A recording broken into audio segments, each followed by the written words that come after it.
Hi, and welcome to Sustainability Explored. Every week, this podcast navigates in new topics through the interviews with the most disruptive minds in sustainability, turning their experiences working behind the scenes into actionable advice you can apply in your life, no matter your background. Today, we're kickstarting 2021 with an interview on sustainable and healthy cultures and awakened capitalism. Today with us, we have Catherine Bell from the Awakened Company. Catherine is a successful entrepreneur, business leader, and a best-selling business author. She founded Blue Era, a profit 500 executive search and team transformation company. As a top 200 growing company in Canada and top 10 in Alberta, and the best workplace, Blue Era was a shining example of the Awakened Company system in action. I'm very excited to have Catherine today with us. Would you introduce yourself a little bit more, Catherine? Welcome to the show. Welcome to Sustainability Explored. I know that the Awakened Company and the book is not the only thing you put your mind and energy into. What else is there, and how was your way into sustainability? Well, thank you. First of all, thank you so much for having me. It's just a joy to be with you today.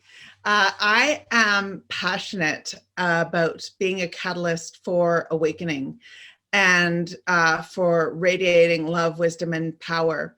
In particular, igniting more of the feminine principles around the creation of healthy cultures. So obviously I'm very busy with the Awakened Company as well. I have a role with the Canadian Centre for the Purpose of the Corporation with thought leaders around from Canada, looking at what is really the purpose of business. I'm an advisor with the Impact Society, which helps to awaken children. As well, I have a very special pet project called the Awaken Project, which helps to raise money for female entrepreneurs to start their own businesses.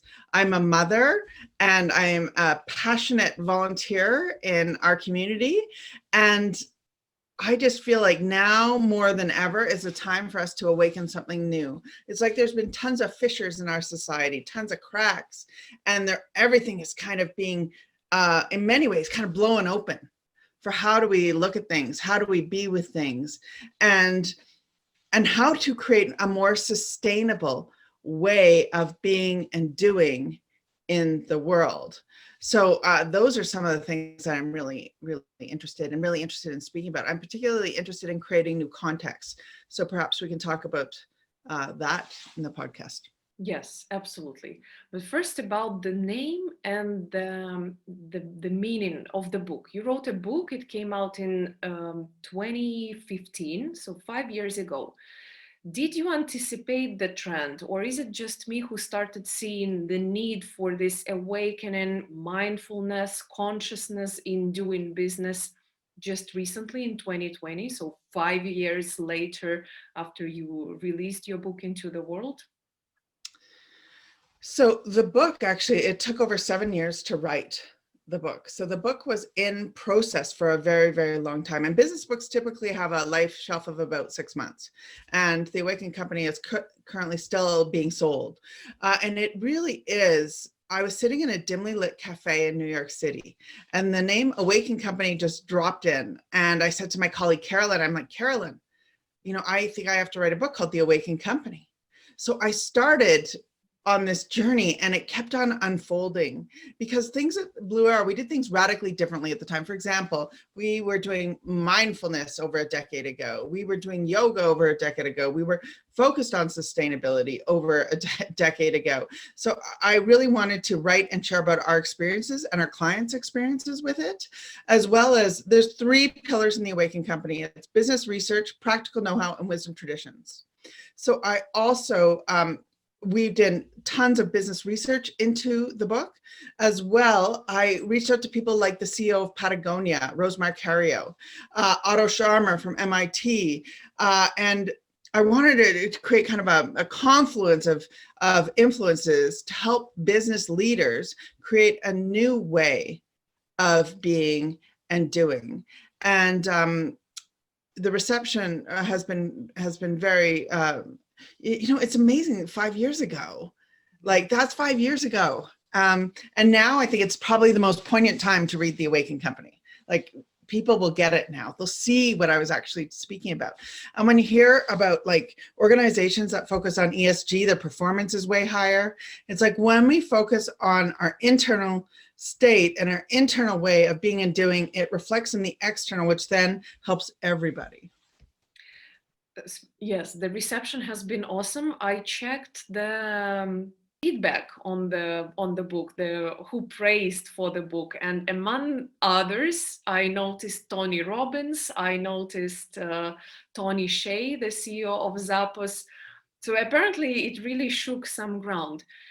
The Awakening, the name, and you know what else I noticed on the website? A weird word that I had to Google before our interview, Enneagram. And I understood it has some philosophical connotation. I even Googled further into Giorgi Gurdjieff philosophies. Did you know about it before, or how did you connect, or how did it happen that there is a bigger and more solid ground for the philosophy that you write about in the book, Awakening? So the Enneagram is an ancient system. I was taught the Enneagram, pardon me, when I was about 15 years old by my aunt and my mom. My mom and aunt were really into the Enneagram. And at first I was like, oh, come on, just enough. And, and then I kind of fell in love with it. Because to me, when people speak of presence, it's great to say, okay, be in your body. And unless we have a roadmap to see what our habitual patterns are, it's very, very, very challenging to actually be in our bodies, to be here now. So the Enneagram really provides a roadmap for leaders for how do we be more self-aware. And what the research shows us, Anna, is the more self-aware we are, the higher performing we are. So I'm currently working with the thought leader in the Enneagram, Russ Hudson, on a series of webinars to help people really awaken themselves. And the Enneagram informed the Awakened Company. And that's actually one of the key reasons why I believe that it has stood the test of time, because it has the wisdom traditions, almost like the foundation of the mansion. So as the foundation of the mansion, it's like it's built on steady ground. And that's why the book has survived so long, because these wisdom traditions are feeding into and informing my thought around how do we create a more awakened companies and a more awakened society. So the Enneagram, I'd recommend every leader get familiar with it, hop on our webinars. It's truly profound. I will leave the links to the research and Gurdjieff Society, I believe it's called now, and the link to your webinars. What does it mean to be awakened as a company? A company means number of people, everyone, in divisions, in departments, everyone is doing their own little part, that all together they create a product or service that is of value to the society, hopefully. What does it mean to be an awakened company? What are the main components? How to become one? So let's think of a drop of water, Anna. So think of a drop of water. The drop comes in and it ripples out. So the first drop is we awaken ourselves. So I'm going to just give some practical hints here as to how to do it. When I work with CEOs, it typically can take a while to unravel all of this, but I'm going to give you the kind of the structure, the backbone. So first of all, we begin with I am. And what do I actually stand for? So having leaders and everybody in the organization know what they take a stand for. And they repeat that as they go through doorways, as they sit down. So it's constant reinforcement, constant food for the soul to remind them who and what they are. So they do an I am statement. They can use the Enneagram as an informant to that I am statement. I suggest every leader have centering or mindfulness practices, as well as know whether they're coming from an awakened place or a sleep place. We all know when we're coming from our below the line, a sleepy place versus awake place. So those are 3 hints for awakening ourselves. Then the next ripple in the ocean or in the lake is our relatedness. And in terms of relatedness, it's not necessarily our role, it's rather our connection. So are we being heartful? Are we being connecting at each other's heart levels? Are we being mindful? Are we having clear communication? Are we being spacious? Are we respecting our own autonomy? So in terms of relationships, now most people don't spend enough time in the relationship field. And the most disengaged employees are those who aren't noticed at all. Then those who are negatively noticed, and then the most engaged are those that are positively noticed. So in our relationships, the simple act of saying how awesome somebody is already elevates the field. Then the third ripple is awakening our organization and our teams, and then our communities. So in terms of our organizations and our teams, 3 pillars I want people to think of. Energize. So when I say energize, I'm meaning, do you know your vision? Do you know your North Star? Do you have your action plans? Do you have the celebratory energy? Then the second pillar is to sustain. And these are our values, our corporate structures, and holding it all to the glue that holds us all together. And the last, which I argue in the Awakened Company 5 years ago, that we weren't regenerating enough. We weren't spending enough time in the pause. And in many ways, I think COVID has forced us into this regenerative space, which has been so needed. And that's the time to sit back, reflect, let innovation and creativity wash all over us. So those are the pillars. So we help to create strategies with souls, and we're all about the culture of creation and building organizations that have this culture space, because what the research shows us is that if we put 2/3 emphasis on corporate culture and 1/3 on financial results, that's where alchemy happens. However, what's been happening is there's too much emphasis on the financial and not enough on the culture, which is the more feminine aspects. It's more mercurial.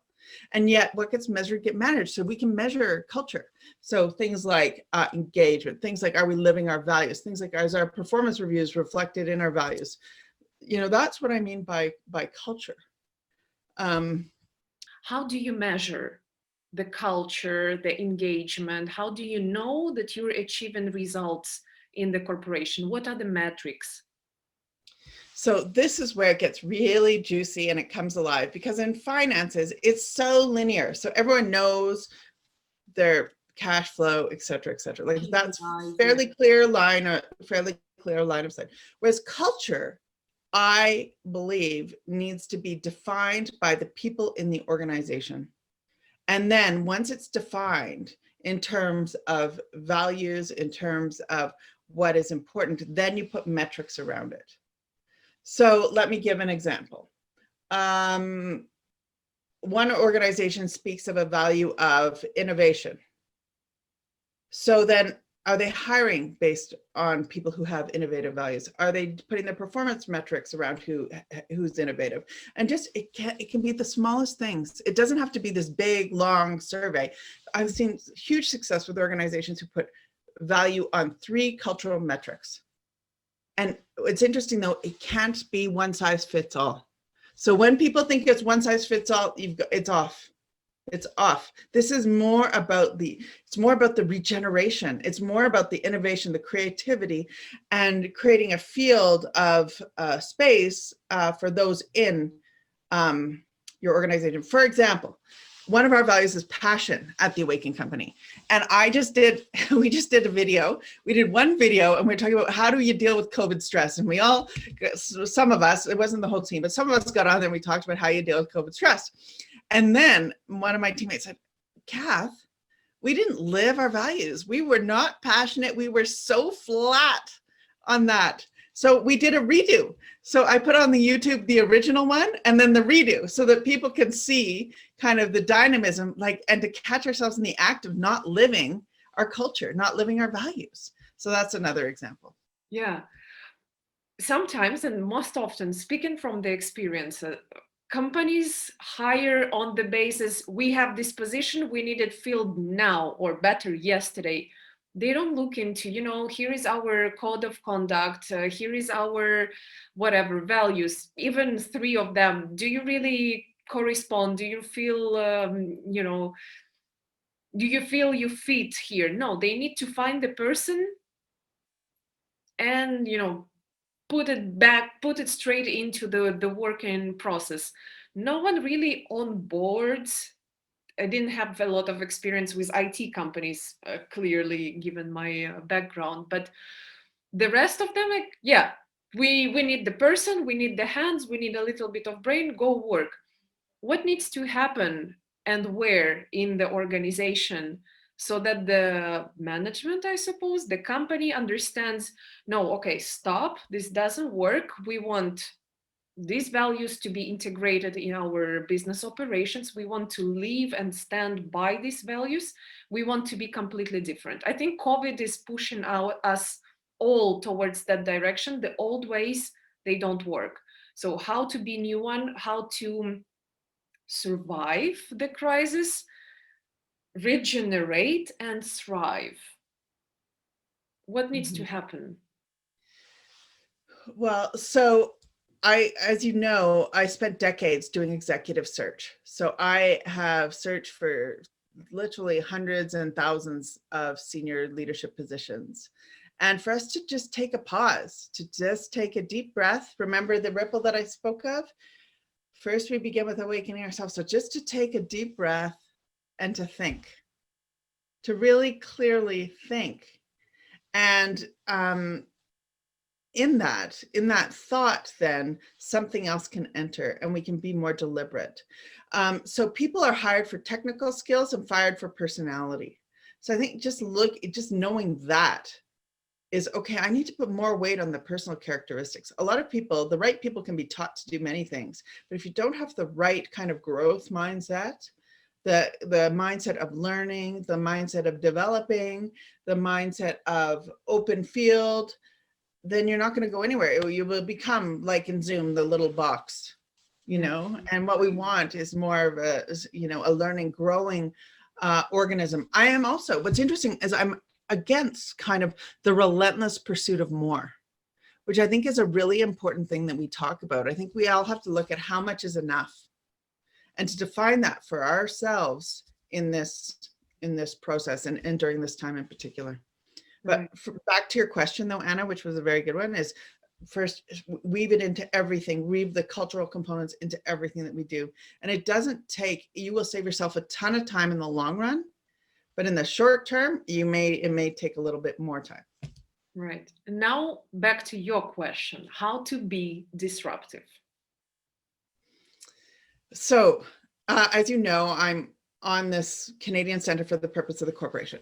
Over 3,000 Canadians studied, and Canadians are wanting a reform to capitalism, and they rate environmental and social issues ahead of financial issues. So I really think in many ways, we have to look at the root of our society, the roots of our society right now. And I think a radical reform to capitalism needs to be done. So the short-termism of capitalism needs a reset, because there's too much focus on the short term versus our long window for future generations. And we really need to get our line of sight on what is for the best for the future. So I am very interested in every organization having a true purpose. And some things to consider is that, what problem are you actually solving as a business? So what are you actually solving as a business? And what are you doing to ensure that you're not doing any harm to the environment or to people or to animals? Like what are we doing? So, and at the same time, we need to look at markets. Markets are false. We think that markets are accurate. No, they're not accurate. We've been shown that a number of times. Markets are inaccurate. Governments are inaccurate. So what can we do about it? We need to take a stand. The I am statement that I said about the first drop, take a stand for what we believe in and start focusing more on the longer term. I believe capitalism, we need a blend of both socialism and capitalism. And I'm not meaning communism. I'm meaning we need to focus on the collective good and individual rights. So it's a combination. And this is like, I have 2 kids and I want a different world for them and their friends and their friends and their friends and their friends and their friends, for all children. And we're only going to do that by focusing more on the longer term, on what is in the best interest for all. And so there, in terms of disruptive, let's start talking about a redo to short-term capitalism, longer vision, and for businesses really to start to define what their purpose is and to stand by that purpose. As soon as most of the companies shift from putting financials above environmental, sustainable, are we doing the right thing? Is it enough, or are we overusing, abusing the ecosystem, the planetary boundaries, and so on? The mindset shift will come, or maybe it even has to come before that, because what you're describing, Canadians value environment, put environment above financial indices, let's call it this way. This is not happening everywhere in the world. I feel like somewhere, including Eastern Europe, where I am based, people are still hungry for financial benefits. Does it have something to do with the Maslow pyramid? You know, first I need to cover my basic needs, and then maybe I will start thinking about bigger collective community environment, which is totally wrong in itself. You know, we will soon have no planet to make money on. Okay, so where does this mindset shift enter, this phase? this is a very, very, very good question. And I just had something flash in front of me that I actually think Maslow's hierarchy of needs, there's something that needs to be changed. I almost think it's quite a masculine when you think of it, the pyramid. Let's start thinking in a circle. And I, last year for the fellowship I had at Haskayne School of Business, I gave the book Man's Search for Meaning by Viktor Frankl. I know, yeah. Mm-hmm. So the question, to me, how do we look at where he was and look how he found meaning? So I think we need to start thinking circularly instead of hierarchically. I think we actually need both.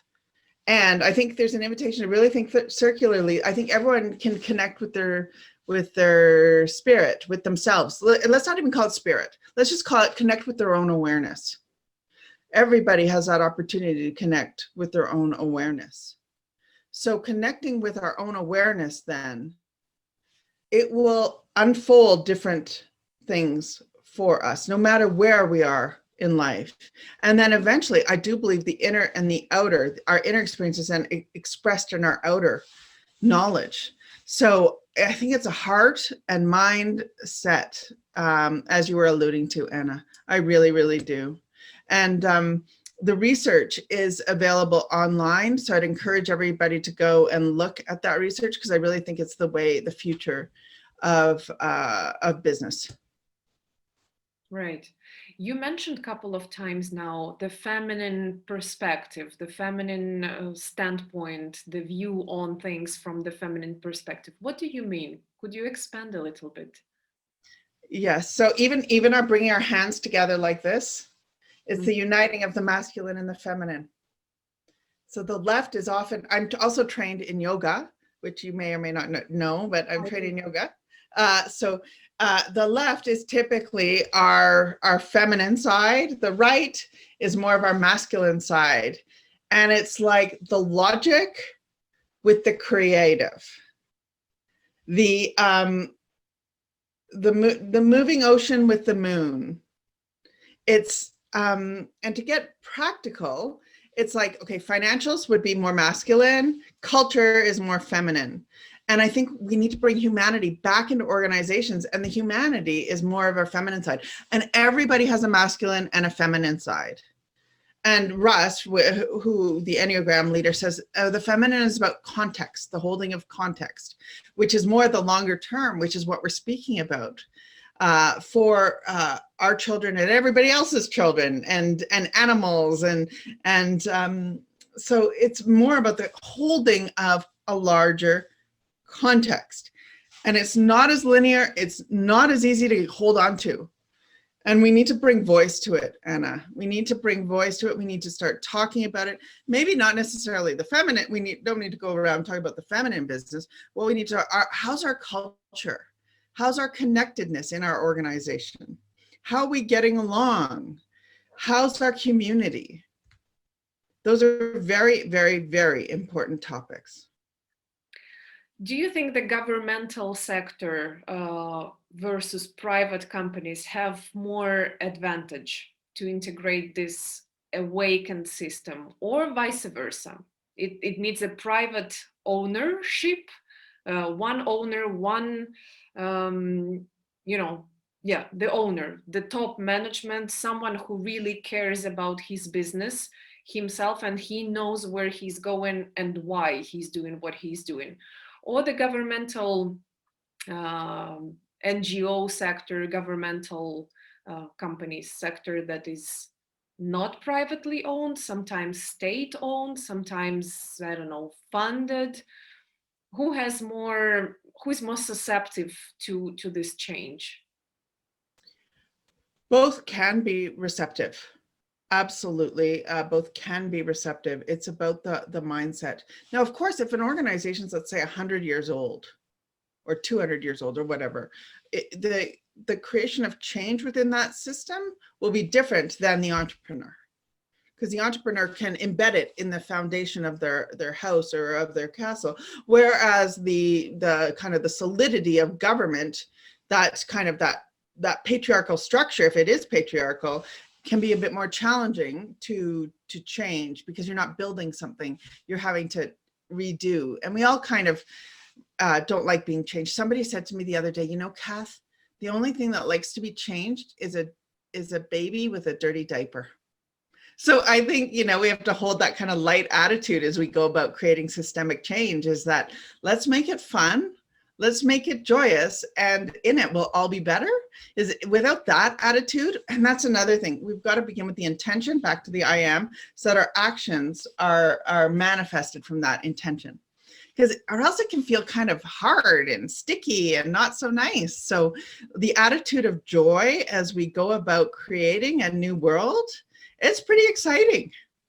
I heard another saying, start being comfortable with being uncomfortable. Mm-hmm. For me, that's the definition of growth. And me, I'm that baby with a diaper. I love the change, because for me, it equals growth. It equals, everything that is old, outdated, and is not working anymore has to die. Something new is coming up. And yes, it's painful, but it's always worth it.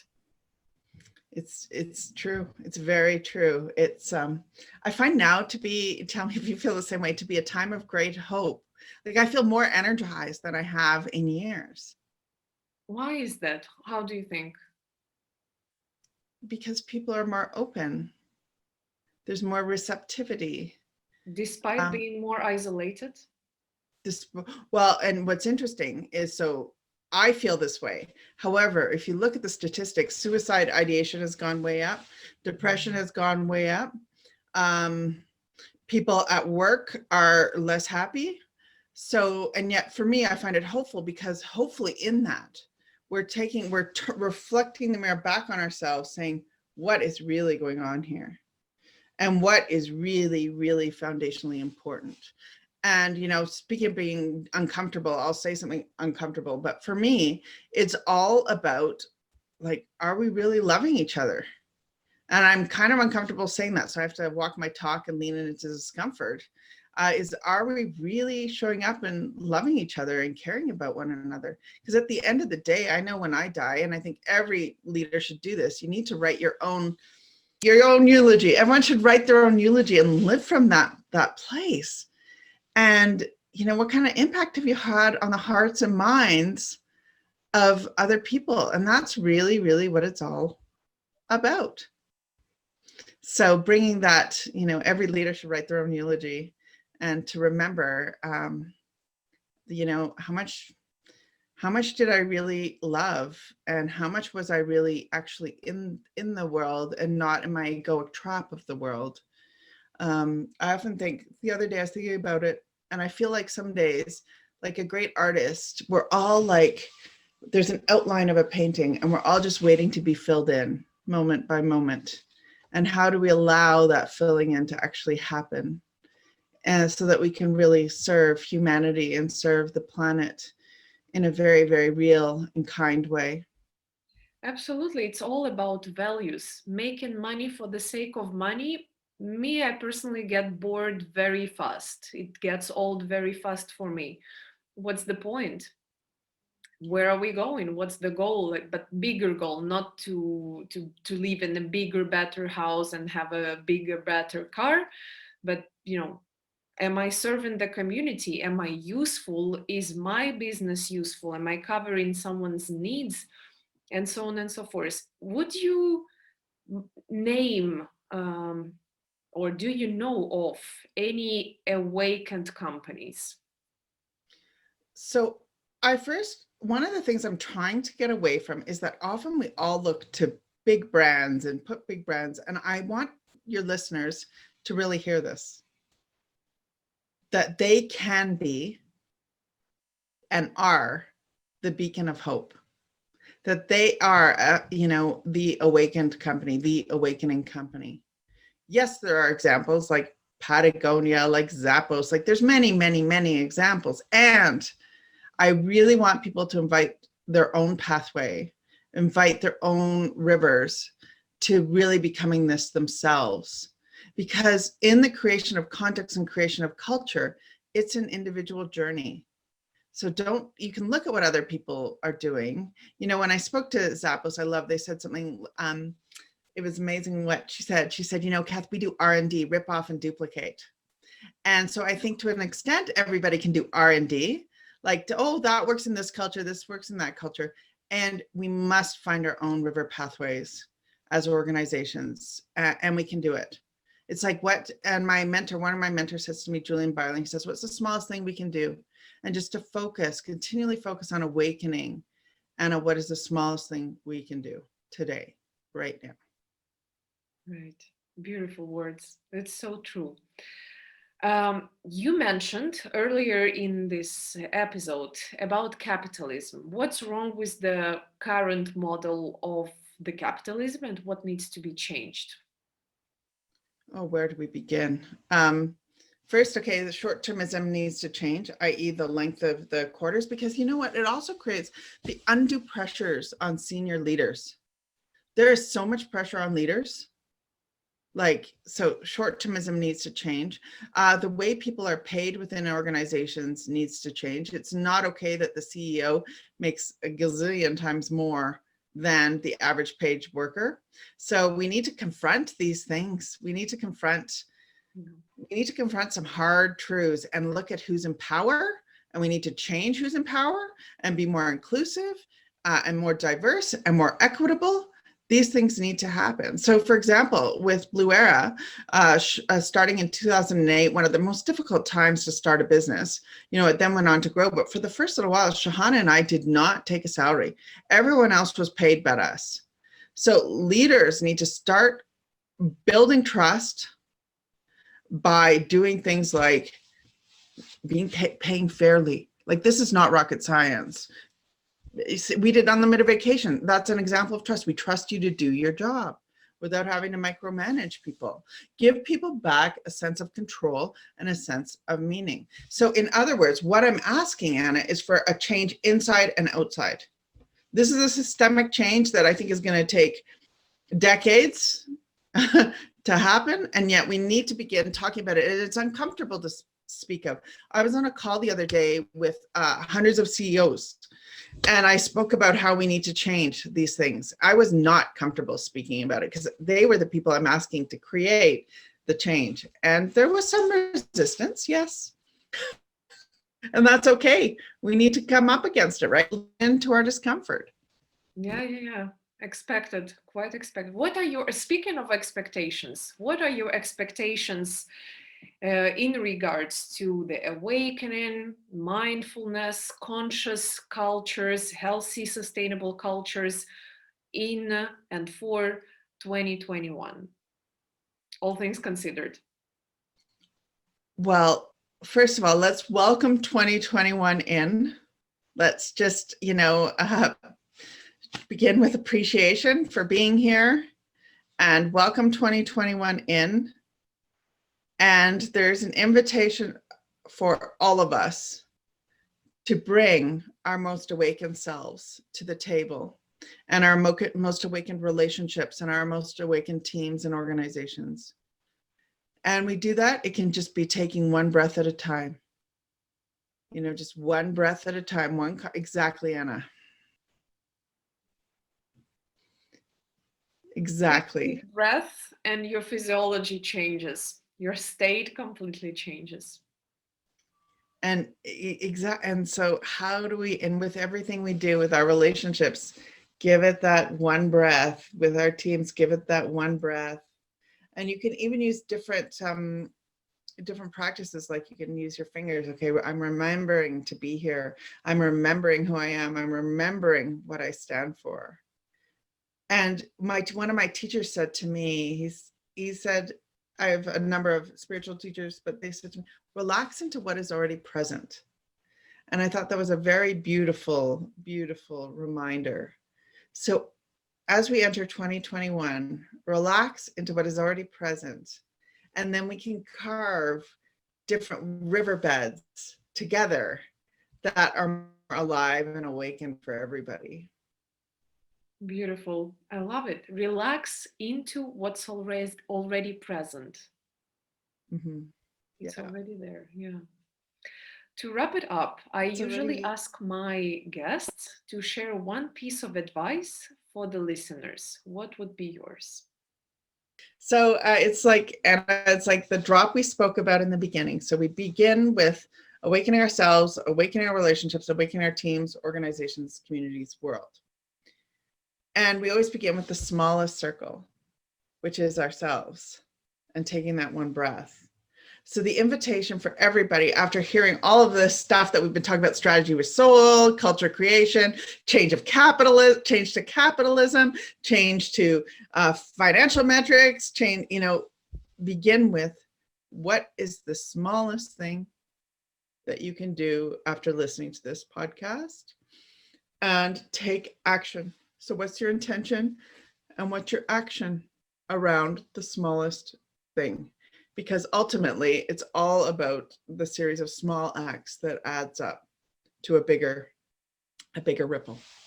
Exactly. For everybody. Compound effect. And the more of us will focus on who am I and what exactly I am doing and why, the more we will create this compound effect, the faster we will change the world for the better, I believe.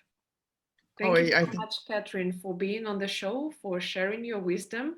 We keep in touch. Thank you. Thanks for having me, Anna. It's been a joy. Thank you, dear listeners, for finding the time to join us today with Catherine for this talk about sustainable and healthy cultures, awakened companies, and the new form of capitalism. I really appreciate it, and I hope you liked listening to it as much as we both loved working on it.